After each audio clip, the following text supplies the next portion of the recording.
Behold all of the books that I am planning to get through for spooky season 2025. It's a big old stack. I've not even included this one in this stack because my arms might break, but let's go through each of the books that I think I can read.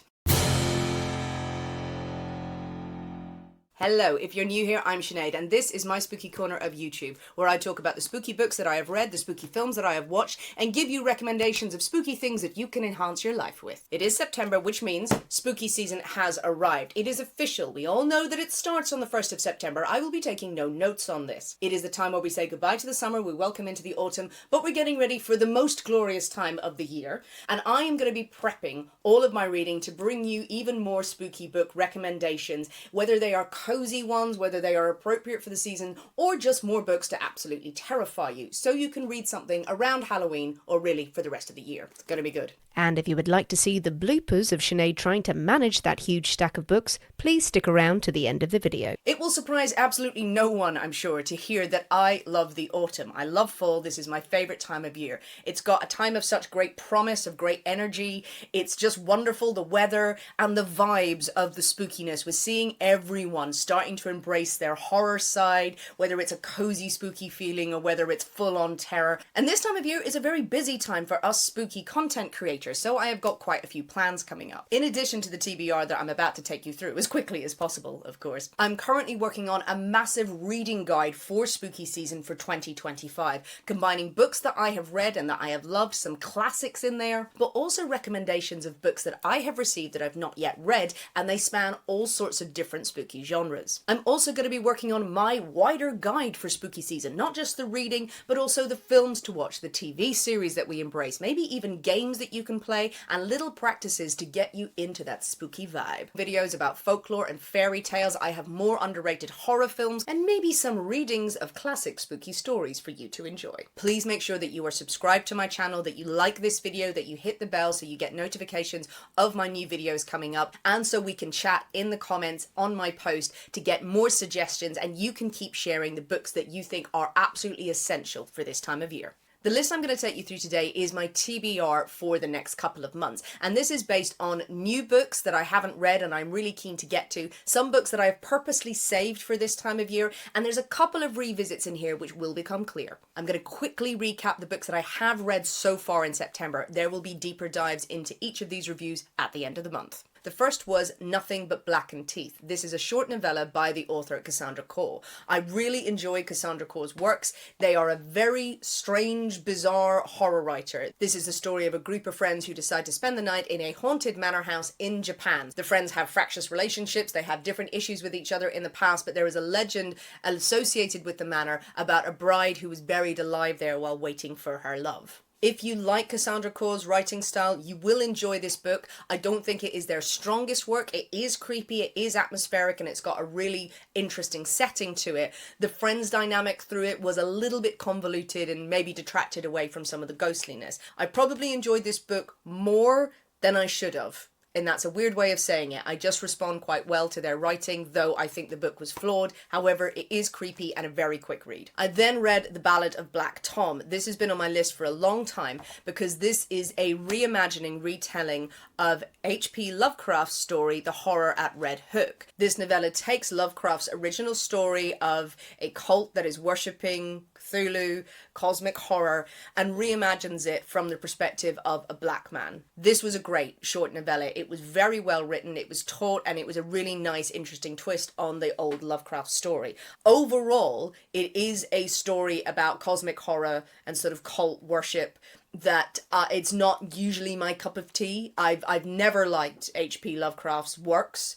I don't like, the stories are not particularly for me. I understand how important they were to the horror sphere, but I also loathe H.P. Lovecraft because I think he was an appalling racist. And that really came out in his works. All that aside, I think that The Ballad of Black Tom was an enjoyable book. I'm very glad that I read it. The overall end of the story isn't exactly my favourite genre, but very well executed and very mysterious and a nice creepy. I would like to read more cosmic horror books like this. I also just finished listening to We Used to Live Here by Sarah Pinborough. Hi. Here I am, hours later, editing this to say it wasn't We Used to Live Here. That's an entirely different book. It's We Live Here Now. We Live Here Now by Sarah Pinborough. Very good thriller about a couple who move into a big spooky house on Dartmoor. The wife has just recovered from an accident. The husband is looking after her, but he appears to have secrets. She appears to have secrets. And surprise, surprise, there's something quite odd with the house. Yes, there are strange sounds and there are strange occurrences around there with this couple that are trying to rebuild their marriage that seems to be crumbling from the inside. It's a really good taut thriller in some respects because you do have human error in the story, and it's very spooky as well. There are spooky elements to it, and yes, it does build to a what conclusion. It was very satisfying if you want your thrillers to have a spooky element. On to the TBR. Let's start off with the books that are maybe the closest to Halloween vibes overall, whether they're set at Halloween, whether they're really channeling that kind of October autumnal harvest feel. I'm starting with a big one. This will be read this month. It is Harvest Home. So many people have recommended this book. This book shows up in lists of books that you have to read for autumn, that you have to read for October. I understand that this book has got folk horror elements to it. It is about a family who move to a rural community. Well, okay, we've seen this before. And things start to happen. Things start to happen. So many people have begged me to read this book and to give my opinion on it. A lot of people recommend the hard copy. A lot of people recommend the audiobook. If you've got particular thoughts on a good audio version, let me know. But I think I'm going to be reading a digital copy of this.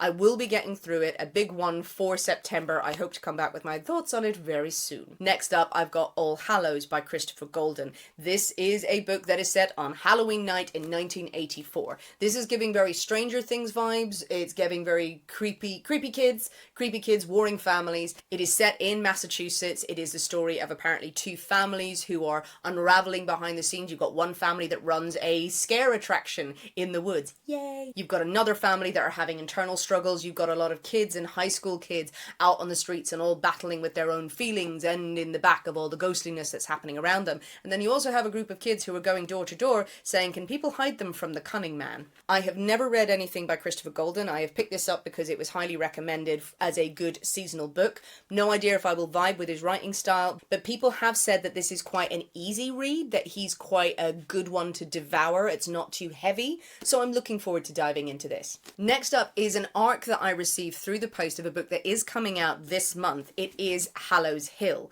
and the premise of this book is that a group of people, young people, many years ago, conducted a ritual on Halloween night. Oh no, don't do that. Surprise, surprise, the ritual didn't go well. One person died. But now, 20 years later, they gather again for Halloween night and there is another death. What is going on? Is there something supernatural at work? Or maybe there's a killer on the loose? Spooky, thriller elements, Halloween night. Yeah. I'll be giving you my verdict very soon. I also recently got an alert that a new audio version of Something Wicked This Way Comes by Ray Bradbury will be released on the 30th of September. This is apparently coming out on Audible, so I've already pre-saved it. I think it's a wonderful time to revisit Ray Bradbury. I read a lot of this author's work when I was a kid, and I didn't go back to it for some reason, because I think I devoured so much. So now is time to refresh my memory.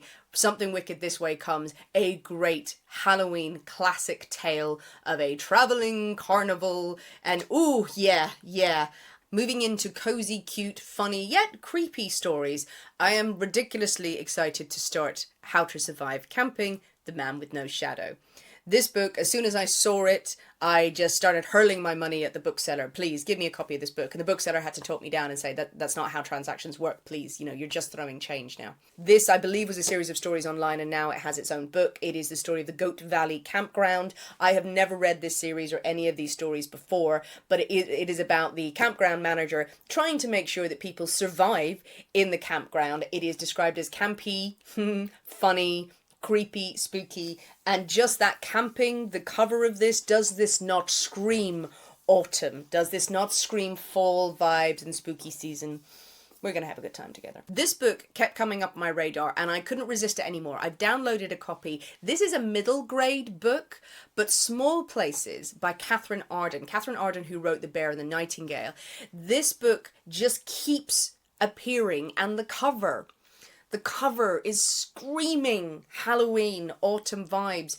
It is a creepy, spooky story about a school trip that kind of goes wrong, and a figure who appears just go and read the blurb. Go and read the blurb for this one because it looks so cute, but is genuinely described in reviews as desperately creepy. I am all for this. I don't mind reading a middle grade book every now and then. It gives you access to the feelings. That's fine by me. There are some cute and cozy horror books that I have been researching for my spooky season video that's coming up, and there's a few on there. Oh, they look fun. I found vampires running dead and breakfasts. I've found people who live in towns obsessed with Halloween and will they find love, and other just cute, cozy, spooky vibes. I'm gonna need some of those. Those kind of, you can easily devour them, yum, yum, yum, yum, yum, like marshmallows. Get through them. If you've got suggestions of cozy horror that you want to suggest, please let me know. Oh, this is still happening. So far, I've done one video documenting my journey on House of Leaves. Do you remember how deluded I was thinking, I think I can get through this in June? So I have made progress with this book, and I did have to put it down because the summer ran away from me of being incredibly busy, so many books to get through, going away. And yeah, I put House of Leaves down. I'm not going to lie that I wasn't compelled to pick it up again because it's work. It's an experience, and it's been interesting. It's not without its merits. There's certainly faults in there that I will be pointing out, but really I've got to just pull myself together to settle down with it with a vat of gin on an afternoon. It will be an interesting day, given that I'll be drinking and reading this. But I promise I will get it done for spooky season to let you know whether I think it is worth your time. Yeah, it's a masterpiece. There are some juicy, new, hot off the press books sitting on that list, but I'm going to take a slight break to bring you to the classics. I have been determinedly building up my classic library with second-hand copies of books wherever I can find them. I have been scouring all of the charity shops and I have found some absolute gems. I've got a new copy of The Picture of Dorian Gray. I've got a new copy of Rebecca by Daphne du Maurier, and I got a new copy of Frankenstein. And I am going to dive into Frankenstein again. I have read it before, but I'd like to revisit it because the film adaptation by Guillermo del Toro is coming out in November, though I'm not sure if it'll get a theatrical release a little bit early. But it feels like a good time to go back to Frankenstein. Maybe I will save this for November if, the rest of the TBR is absolutely running out of control. But Frankenstein, a good time to revisit. I was also influenced by some brilliant videos on TikTok by literature professors, by experts in the field, going through their favourite Gothic books. And it did inspire me to go back and get copies of books that I did read back in university when I was doing the Romantics and I was doing the Gothic and I was studying it there. But then suddenly thought, when you're studying, you don't get as much of the love sometimes because you're under pressure.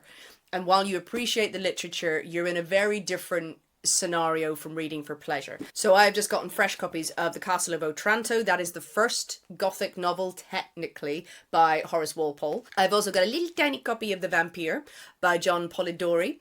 So the first vampire novel, and tiny, so you can get through that quickly. And also Matthew Lewis's The Monk. This is wild. This is dark. This is weird. It is a great Gothic classic novel. Written in 1796, this book has massive trigger warnings. So those are the Gothic classics that I will be dipping into over the season as I reacquaint myself with these works of fiction. If you're interested, we can read along. I was lucky to receive a lot of books in August because it was my birthday month, and one that I've received and feels very good for autumn is The Bewitching by Silvia Moreno Garcia. Silvia Moreno Garcia, the author of Mexican Gothic, author of many, many brilliant books. And The Bewitching, her take on witchcraft, a tale of witchcraft. It is multi-generational. There are different perspectives. I know that we've seen that before in various witchy books out there, but she has such a beautiful writing style and is very evocative, as well as doing really thrilling stories. So The Bewitching, I've heard very good things so far about people who have started this book. We can't get through the season without a good tale of witchcraft. I need some folklore in my spooky season, so I am pinning a lot of my hopes on Knock Knock Open Wide by Neil Sharpson. This has got folk horror elements to it, allegedly. It's got a lot of Celtic myth associated with it, straight up horror. People have described it as really good pop culture references in it. You've got a queer storyline in here as well. It seems packed with details and has had praise heaped upon it. I'm going to dive into this very soon because we cannot, as I said, go into autumn, into anywhere near Samhain without some folklore. And I need some Irish folklore in my life. So Knock Knock Open Wide. The next one is a beast, but Everyone is raving about it. They say it is a great vampire story. It is Bury Our Bones in the Midnight Soil by V.E. Schwab. This is a story with 3 different timelines. We love our triple timelines in these books. You've got one in the 1500s, one in the 1800s, and one in the modern day. And yes, it is a queer, apparently, vampire story, but it is a multi-layered tale of multi-generations, multiple cultures all the way through it. People have, as I said, been raving about it. V.E. Schwab, I have read precious little of their work as such a beloved author. I read Gallant, which I really enjoyed by them, but just haven't delved into a lot of the body of works that they have produced and are so worshipped by fantasy and horror fans alike, sort of erring more onto the fantasy side. And yeah, a bit of vampire action for spooky season. Yeah, I think we can do that. We've got witches, we've got folklore, we've got some vampires, we've got cozy camping and old tales of harvest. Should we have religious horror in here as well? The Starving Saints? I started listening to a sample of the audiobook of this and I really liked it, but decided I didn't want to carry on audio. I wanted a hard copy, and this was a little treat to myself. I decided I'm going to buy the hard copy of this. Birthday present to me.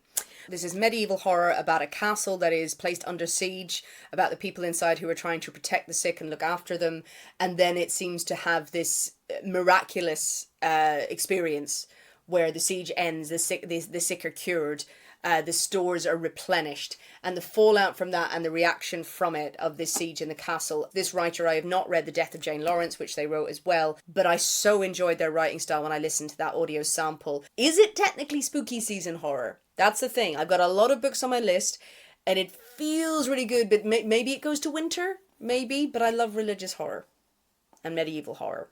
We'll keep this close by. Another arc arrived in the post, but yesterday, and why do they tempt me with a new A.G. Slatter book, The Cold House. This is a novella by this author. I have read several of their other books. A great author for melding fantasy with bits of horror, with creepiness, spookiness, vibe central with A.G. Slatter. And this is a short haunted house story about a woman who loses her husband, discovers apparently that her husband was not who she thought he was, goes back to their home in the countryside, and strange things start happening. A.G. Slatter, a very good writer and enjoyable world building, but with this little novella, this is out in October. I think I can squeeze this in and give you my verdict. I also was very kindly sent a copy of Let's Split Up, and this is a slasher book, a YA slasher book by Bill Wood, who was a very big TikToker and got a book deal, and the sequel to this is coming out in September. I love a slasher book. I like a good, fun, easy slasher book, and if you're going to go YA, and it's all sort of channeling Scooby-Doo and Scream vibes apparently, so I am going to try and read this month, because I'm not ready to let summer slasher season go yet, and that can go into Halloween time, you know. I mean, Michael Myers started somewhere. I weirdly have another Christopher Golden book on my TBR at the moment. It's The House of Last Resort. Again, this book is set as haunted house set in Sicily. People go and renovate this old house in Sicily. I mean, that is, ooh, yeah, spooky, summery haunted house story. Like the idea of that. I'm not sure it's for spooky season. This looks terrifying, but you never know. There you have it. Those are all of the books that are on my physical TBR and a couple of digital ones in there. Invariably, something will catch my eye. Something will cross my path. Something with a pumpkin on the front of it will lure me into the bookshop and convince me to take it home with it. I am such a sucker for anything that has got the Halloween branding on it. Anything pumpkin-y, anything that looks spooky, I'll buy it. I'll buy it instantly. Rest of the year round, if you try and put spooky stuff on the cover, I'll be much more cynical. Like, no, I'm not so sure about that. I have no hope this year. But are there essential spooky season books that I have not included on my TBR that need to be there? Whether they are YA or middle grade, or they're different ones, or particularly ones that are international for more obscure authors, but really those books that are not simply scary, but really capture the season very well. Please let me know in the comments. I would love to get more suggestions, because clearly there's not enough books on my TBR. Remember, I've also got other videos that detail some of the scariest books that I've ever read, the Gothic books that I enjoy, the folk horror books, loads of recommendations in there. If you cannot wait until my next video, make sure you go back and take a look at those. Remember to subscribe to my channel, because I've got more spooky season videos coming up with lots of recommendations of things to watch, read, enjoy, consume, look at to keep you in the mood. Bit of pumpkin carving might show you my tarot sets. Maybe we'll do some more graveyard chats, and I have some trips coming up to very spooky locations that I think you guys are going to love. Stay spooky, bye-bye. Can I do this one-handed? With the mic. No. No. It's like dealing with ghosts. Why didn't I stack these in an acceptable order? Here are all of the books that... No, stay. Come back. Ow! I have actually damaged my shoulder. My shoulder is on fire. You need to go over there because it hurts. Ah! Please don't fall. Don't fall. Can I do this in one? I did it in one. Oh God, no, it's teetering. What am I off? Huh! Why did I do this?